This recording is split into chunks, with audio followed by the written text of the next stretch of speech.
We can ask the family to come and be seated, please.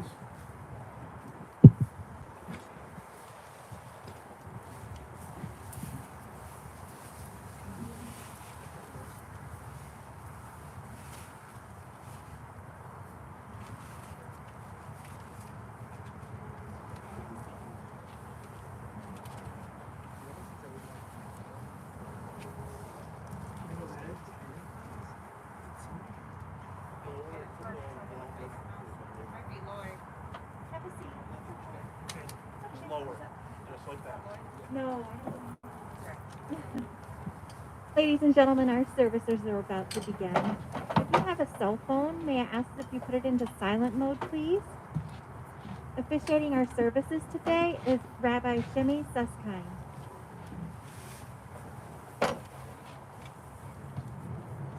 They're gonna first lower the casket and then put the top on. Then we'll begin. Yeah, if you're one family, you can be together. Absolutely.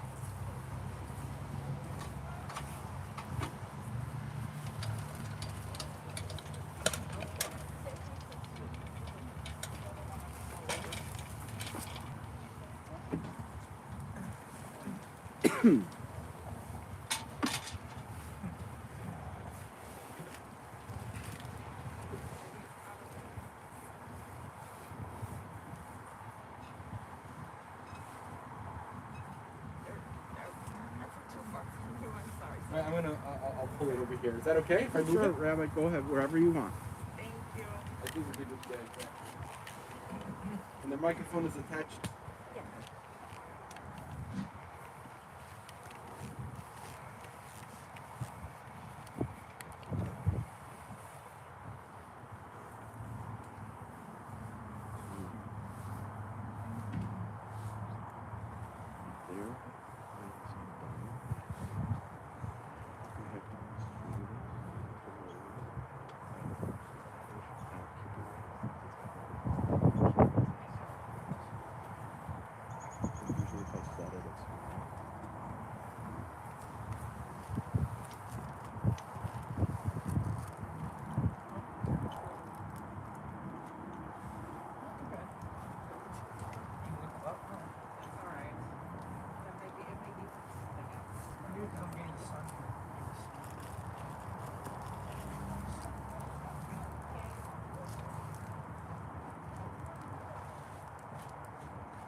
again? There's 10 people online. There is? Okay, there's 10 people online. Good afternoon, everyone. We're obviously here to mourn the passing of Robert Bruce Trilling, otherwise known as Bob. I want to express my condolences to firstly his two daughters, one who's here, Sherry, and Elise, who is on the video, as well as their husbands, grandchildren, and thank God great-grandchildren as well. I want to begin actually with a tradition that we do the mourners, the children. This goes back actually all the way back to the temple time, to the Torah times, where after someone lost a loved one, going back to our forefather Jacob, after the passing of a loved one, they would tear something. So Sherry, if you have that little ribbon that's on you, I'm going to put the tear on it with your hand.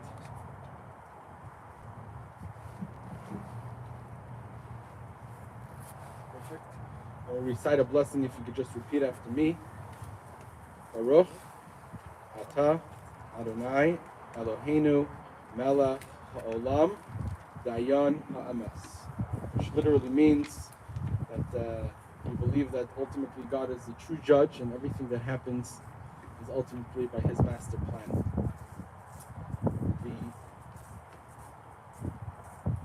Talmud says that after someone's passing, it's a mitzvah to recite praises, talk about them and their contribution to their family and to the world. So just before I begin and share a couple of thoughts, I'll share with you something. So yesterday, as I mentioned, there was a bar mitzvah, and I was out most of the day, and then I came home late. And when I came home, usually what happens is, I say hello to my children, and then we're going to start putting them to bed. And I went straight to a phone call to speak with Sherry. We were on the phone for a while, and after I came out, one of my children asked me and says, like, Tati, what are you so busy with? Like, it's Thanksgiving, like, you're not supposed to be. So one of the things I made a decision long ago that I'm going to be completely transparent and open about everything that I do with my children. Everything that's going on, I want to tell them about. So when I was sitting with my older son, I said that, after bar mitzvah, God willing, there's going to be a funeral tomorrow. And I was talking to one of the daughters about Bob. So I said, I want to share with you a couple of things that Sherry told me, because I feel that it would be valuable to you as well. And this is a couple of things. And one of the things that stuck out was something that I'm always trying to live by and always trying to teach as a rabbi. And it sounds like your father, of blessed memory, definitely lived with. The concept, everybody tries to work hard and do the right thing and do well. But a lot of people forget that when we do well and we work very hard, we could also be not happy through the process. Just doing well is an achievement on its own, but if we're miserable through it, that's not the way it's supposed to be. And for Bob, his important thing that he always said to his children is, it's important not to forget to be happy. That was something very, very important to him. Be happy, and make sure that you're enjoying life. Of course, doing well is important, but always be happy. It sounds like he was a very happy person. He was a fun person to be around. He was a warm person. He was a very friendly person, always making friends wherever he was, all the way till the very end in the last couple of years at Brookdale, always spending a lot of time with the people there, playing games and just socializing, something that he enjoyed very, very much. So I told my children, I said, we should learn from Bob. I said, you're always trying to do well, but if you're miserable through the process, that's not the goal. The goal is to enjoy your life, to have fun. Bob also worked many jobs, which I thought was quite fascinating. Whatever it took to provide for his family, he would do, all the way from being young all the way through the years. Whatever it took to provide for his children, he wanted to make sure that he was always able to provide and to do that. Judaism was a very important thing to him. He was involved in his temple for many, many years. That's actually in terms of Judaism, that's how I actually got a chance to meet him at Sophia's Hebrew naming. And when I went online and I saw the picture, I was showing it to Rachel. She's like, of course we remember him. He was very friendly then to us, and we were talking a lot. That's how I got to meet him. And we were supposed to be celebrating a bat mitzvah shortly, even if he wouldn't have been there physically in person, but he was going to hopefully know that it was going on. And I want to just tell Sophia, because it was your bat mitzvah that's coming up, I want to let you know, and really everyone know, that although he's not physically here anymore, but we believe spiritually he'll forever be here. And I don't know if you noticed on the way in, maybe Sophia was able to read it. I don't know if she was looking, because I know she knows how to read Hebrew, but there's two signs on the way in. One says cemetery, and the other side, it has a sign in the Hebrew. It says Beit HaChaim. Beit HaChaim literally means house of the living. In Judaism, every single cemetery that you go to, we call it a house of life, house of the living, and it's not a mistake. In Judaism, we believe that when someone passes away physically, it's only the physical body that passed. But the soul, the neshama, continues to live on forever. And the primary existence of an individual is their soul. And that will continue to live. So we know that the neshama of Reuven ben Yecheskel is here with us right now. And we know that he'll continue to be with us, and he'll be with us shortly at the bat mitzvah as well, when we will also honor him and honor his memory.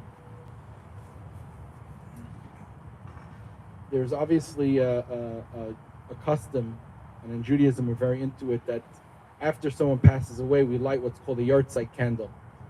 In Judaism in general, we're very big on candles. At yahrzeit we light candles, at Yizkor we light candles. And I want to share with you why. I think it's very meaningful. The Torah writes a verse, it says, Kiner Hashem Nishmat Adam, which means a candle is compared to the soul of a person. Why is that? Because the only thing in this world that has any element of eternity is a fire. Everything else, as time passes, it gets less and less and less. And the more you take out of it, it gets less. Fire is the only thing that you could take an unlimited amount. If I have a flickering flame, I could take an unlimited amount of candles from it. You'll only have more fire. Just because I lit a second candle from the original is not less. I just have more and more and more. And the same is with the neshama, the same is with the soul. As soon as the soul is born, it will forever live.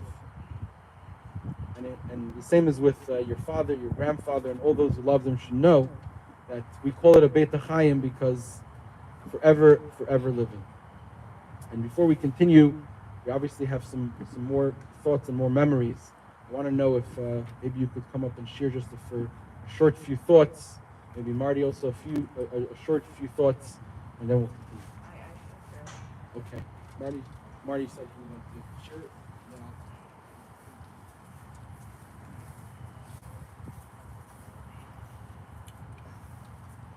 I didn't prepare anything, but I'd like to just quickly say a couple things. Sherry and I have been married for about 17 years, but the one story I want to relate to is when I first had to meet Sherry's dad and his girlfriend, Rhea, at the time. I went with Sherry to a restaurant when I had to ask Bob for Sherry's hand in marriage. And without meeting Bob at the time, I was a little scared just in general because I've never had to ask for somebody's hand in marriage.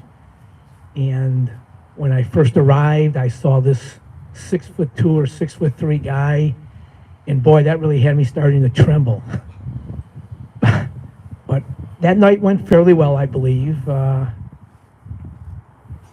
Bob just sat there when I was asking for Sherry's hand in marriage, and he didn't have much expression on his face at the time, but he was listening to everything I had to say. And then I think certainly over the years after that, I got to know Bob more as, I guess I would refer to him as like a gentle giant. He was very kind. He always treated people with the utmost respect and compassion. And he wanted to treat you the way he would want to be treated. And again, from that first day forward that I met him, I always respected him for that. He always was just very kind to everybody. I never knew him to raise his voice to anybody that I ever was around. He always had a very calm, respectful manner around people. And so I guess very even-keeled is the way I would refer to it as. And so while I didn't really get to know Bob a lot in terms of his extracurricular activities, certainly in terms of his personality, it was well respected the way I got to know him in that respect. And so I can't think of another father-in-law I would have liked to have had. And I'm very fortunate in that respect to have Bob as a father-in-law to this day.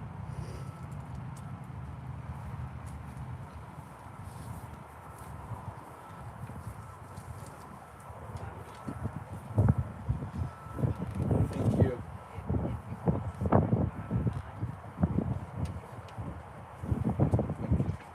Thank you. A couple of things that was mentioned, which I think is worth sharing. That he was a very loving father to his two daughters. He was always teaching new things and new cultures, bringing them to different neighborhoods around Chicago. Very kind, as was shared, and very accepting. Very warm person, loved to have fun. One of the things that I was telling my children last night, I said Bob was very careful with his money, not to waste his money. And one thing that so Bob and his father were both handy, which is something that I can't say I could do very well. So I was telling my children, I said maybe we'll skip a generation, but in this case, his father was handy and he was handy. And his father would walk around saying to everyone, as you remember, to close the lights because we don't own stock in the electric company. So I said to my kids, I said, do I say anything similar? And they said that I always say to close the door when it's cold out because we don't own the heating company. So he was always very, very careful to spend his money wisely, not to waste it, cherished everything he had. I just want to mention, even though it wasn't shared with me, but whenever I see someone who has children, grandchildren, and great-grandchildren, 4 generations, it's a very special blessing, because I share with my children all the time to be in touch with their grandparents. My grandparents passed, my last one of the 4 grandparents passed away when I was 8 years old, because their parents were Holocaust survivors and they got remarried at a later age. And it's something, when I see someone who has grandparents and great-grandparents, it's very special. So he was able to live to see his grandchildren and great-grandchildren. I think that's something to really celebrate that he was able to do. As a good Jewish person, he loved to eat. And the Jewish tradition, every single holiday comes along with eating, like the Chanukah and the latkes and the matzah with Passover and whatever it is. These memories that you have, that anybody has, the way we continue anyone's legacy forward is if we remember something that a good character trait, and we wanted to make sure that doesn't stop today, we should make sure to continue that in our life. And therefore, the verse in Torah says, "V'hachai yitena libo," which means the living should take the heart. We should try to remember. And I know that Sophia's bat mitzvah is coming up, and many of us may watch it online for those who can't be in there in person. But I want to illustrate to you something very, very, very quickly of what it means that even after someone's physical passing is no longer there, but they could still have an impact, they could still be present. And the reason why I thought of it is because shortly we're going to be celebrating a happy occasion, which in a way I'm a little bit happy because in Judaism, we want to go from something like this and go right into a happy and celebration, a good celebration of one of his grandchildren. So just recently, right before the pandemic, we were celebrating a bar mitzvah, and there was 50 people in the synagogue. And one of the things, as Sophia knows, she's preparing, we're going to have a candle lighting ceremony. We honor different people. And there was the bar mitzvah boy lit one of the candles, and he said, "This is in honor of my grandfather that had just recently passed away." And then he said like this, no one was prepared for him to share this. He said that a year ago, his mother found the rabbi, which was me, to come put a mezuzah on the door. And the reason why his mother did that was in honor of the recent passing of her mother. Wanted to do something in memory of her mother, right? So she put a mezuzah on the door. And because they met me and Rachel, they decided to do a bar mitzvah. Now the boy said at his bar mitzvah, he said, no one that's sitting at the bar mitzvah, it's not because anybody that's physically here is the reason why I have a bar mitzvah, but it's because someone who's physically not here, but is inspiration, lives till today is why I have a bar mitzvah. Because if we didn't decide to do something in memory, like put up a mezuzah, we would never have ended up having a bar mitzvah. So it really taught me something, that although physically Bob is no longer here, but his life continues, and all the good memories that his daughters have, and his grandchildren and great-grandchildren, and all those who love them have, and will continue to remember, should always stay in our hearts and in our minds. And we should implement them in our own life, and that way Bob's life and legacy will continue forever. Before we go to the actual burial, I just want to share two more things, and then we'll say the Kil Mali Rachamim.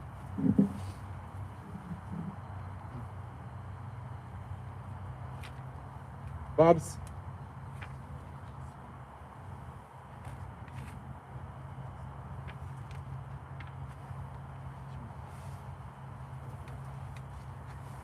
Sophia wanted to share a few words before we continue.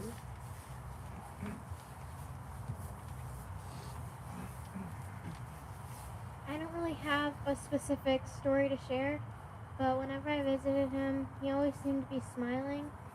No matter what, he was always excited to see me, and I was always excited to see him.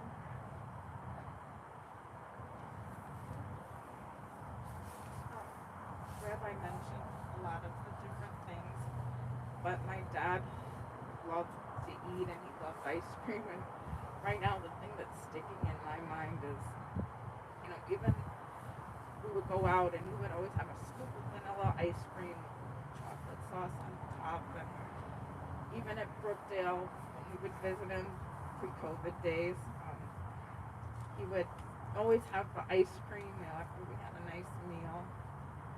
And I kind of feel lucky that right before he went in the hospital, maybe a week before, I was over there. They don't eat in the dining room anymore, and so they had been bringing the dinners up, and he wasn't eating, and that, for me, is a big sign. My dad, something's wrong. But I had brought with me some butter pecan ice cream and some peppermint, which is also one of his favorites. And there was a whole bunch of food in the refrigerator, but he ate up that ice cream so fast, and he really liked it. And so we shared that because I also like butter pecan ice cream a lot. But I don't know, I was just thinking about that a lot.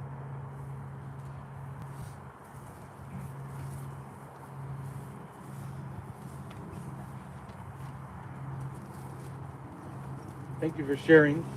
And Sophia, you remember his smile, always smiling, and I just want to say that smile will continue. He's going to be looking down and smiling, and hopefully always having nachas from all, what? He said that At the name. To have nachas, exactly, from his family. There's a prayer that we're supposed to recite called the Kel Mali Rachamim. I'm going to recite it in Hebrew, and we're going to include his Hebrew name. Bob's Hebrew name was Reuven, the son of Yecheskel, right? And just to point out something, everything happens at a certain time. So there's 53 Torah portions in the whole Torah, corresponding to the 53 weeks. We read one every Saturday. There's one time in the whole Torah where Reuven is named. That's tomorrow. Our forefather Jacob had 12 sons. His oldest was Reuven. He's born in this week's parsha, which is what we're going to read in synagogues, those that are having services tomorrow. And here we are, celebrating the life of Reuven ben Yecheskel. I want to recite the Kel Mali Rachamim.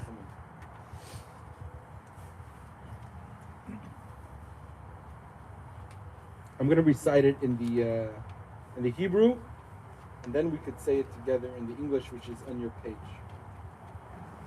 El Mali Rachamim Sheichem Mireimim Hamtzi Menucha Nechayna Al Kamfi Hashchina B'malas HaKadoshim U'Tahirim K'Zayar Harakia Mazhirim Es Nishmas Reuven Ben Yecheskel Shahalach L'Olamai Ba'avur Shenadvu Tzedaka Ba'ad Haskaras Nishmasai Began Eden Tehei Menuchasai L'chein Bal Harachamim Yasireyu B'Seiser Knafav L'Olamim Yitzre B'Tzer Hachayim Es Nishmasai Adinai Hunach Alasai Ve'anuach Al Mishkavai V'Shalayim V'Naimar Amen. Let's say that together in the English. Compassionate God, eternal Spirit of the universe, grant perfect rest or sheltering presence to Rabbi Trilling Reuven ben Yecheskel, who has entered eternity. O God of mercy, let him find refuge in your eternal presence, and let his soul bond up in the bond of everlasting life. God is his inheritance, may he rest in peace, and let us say Amen. We're going to go in just a moment. The custom is that we take some of the earth and put it inside. We have here also a little bit of earth from the land of Israel. Traditionally, every Jew is meant to be buried in the land of Israel, but we include some of the earth, which will have one of the family members to put inside. We take the shovel, we put a little bit of the earth inside, and we put the shovel back into the pail, giving someone else the opportunity. We have gloves to be careful.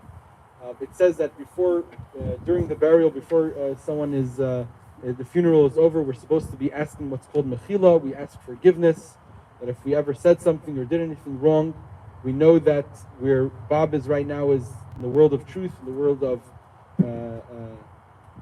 what we call olam emes, the world of truth. He carries no grudges, but it's our obligation, those who knew him and loved him, to ask mechila, to ask for forgiveness, and we know that he'll provide that for us. And I just want to say, because we had a conversation, a couple of times, Sherry was with her father all throughout, and a lot of tough decisions needed to be made. But I could say firsthand, personally, just by speaking with you, I know that you were there for him. You tried your best. You're only human. You can only do what you think is best. No one expects you to be perfect. I could say that I know that you had only the best intentions in mind for him to be comfortable, for him to live as long as he can, but also not live with pain. And you should feel comforted knowing that was ultimately the truth, and you would do anything to be there for him, and you were there all the way at the very, very end when you were allowed, obviously. So you should feel comfort knowing that, and I think everybody should know that, because that is truly the truth. So at this point, we're going to add some of the earth, and we'll open up this bag over here, some earth from the land of Israel. And maybe if Sophia wanted to pour it inside, some earth from the land of Israel.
look on your booklet, there's a prayer that's called Kaddish. You familiar with it? Okay, so we're going to recite. We're going to recite a Kaddish. The Kaddish prayer is traditionally actually recited every single day for the next year almost. The Kaddish basically is a prayer that we ask Hashem, we ask God. We can no longer physically take care of Bob. If he was here physically, we would. But we ask God he should be found in his final resting place in peace. I'm going to recite the first Kaddish here at the funeral, and then when we have the synagogue, when we have services, and I'm at the service, I could definitely say Kaddish and have him in mind. We could also include him in the Yizkor service on Yom Kippur, and so on. Yiskadal v'yiskadash shmei Rabba v'alma divrach Yerusei v'amlich malchusei v'chayichon u'v'yemechon u'v'chayei d'chol beis Yisrael v'agalo v'zman kariv v'imru amen. Yehei shmei Rabba mevarach li'olam u'omei omaya Yisbarach v'yishtabach v'yisba'er v'yisromam v'yisnasei v'yisadar v'yisalav v'yisalosh shmei d'kudusha brichu La'elam min kol berchasa v'shirasa tushbechasa v'nechamasa damiram ba'alma v'imru amen. Yehei shloma rabba min shemaya v'chayim tovim aleinu v'al kol Yisrael v'imru amen. Oseh shalom b'imromav hu ya'aseh shalom aleinu v'al kol Yisrael v'imru amen. Traditionally, we say to the mourners, Hamakom yinachem esem esochar ave'etzim Yerushalayim. God should comfort you and give you the strength to overcome this challenge, and God willing, we should only come together to celebrate happy occasions.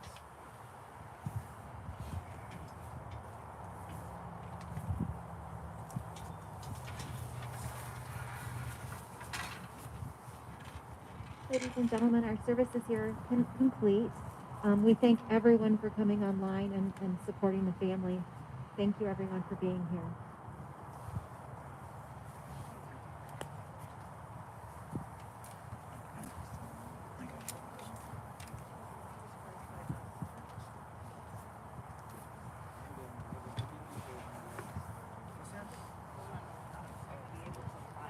Shabbos to both of you.